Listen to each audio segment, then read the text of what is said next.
3 gün İmam Hüseynin bədəni qaldı torpaqlar üstündə, dəfn olunmadı.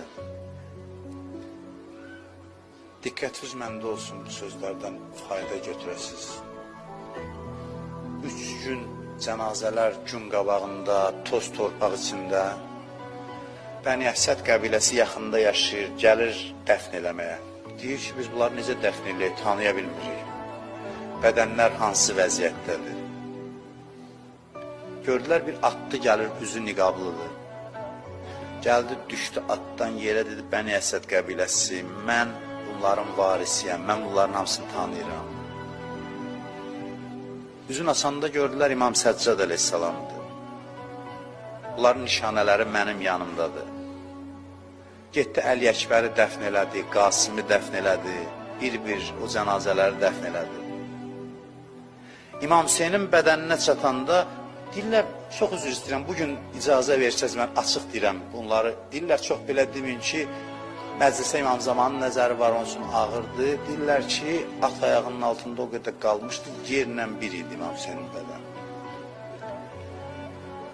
Və ayırt eləyə bilmirdilər.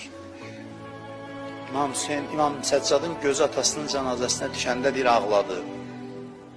Durdu, deyir, qəbri qazdı və səbir namazı qıldı ki, Allah səbir versin bu işi görməkdə çətin. Deyir, Südəmər uşağın, 6 aylıq uşağın cənazəsini gətirib qoydu İmam Hüseynin sinəsinin üstünə.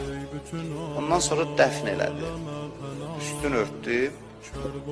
Belə bir şey yazdı. Belə bir şey yazdı. Yazdı ki, ya əhləl aləm. Ey dünyanın insanları, bilin. Haza qəbru Hüseyin ibn Əli ibn Əbi Talib. Bu, Əli oğlu, Əbu Talib oğlu, Əlinin oğlu Hüseynin qəbridir. Bu Hüseyni necə tanıtdırdı Həzrət İmam Səccad? Hansı əlaməti ilə? Demədi onun başının bədənindən ayırdılar, demədi onu başını nizəyə vurdular. Dedi ki, Haza qəbru Hüseyin ibn Əli ibn Əbi Talib, bu Hüseyin ibn Əli ibn Əbu Talibin qəbridir. Əlləzi qətəluhu əkşanən. O kəsin qəbridir ki, onu susuz öldürdülər. O kəsin qəbridir ki, su kənarında ona su vermədilər. Bir içim su vermədən susuz dodaqlarla öldürdülər. Ələ lənətullah, ələl qavmiz zalim.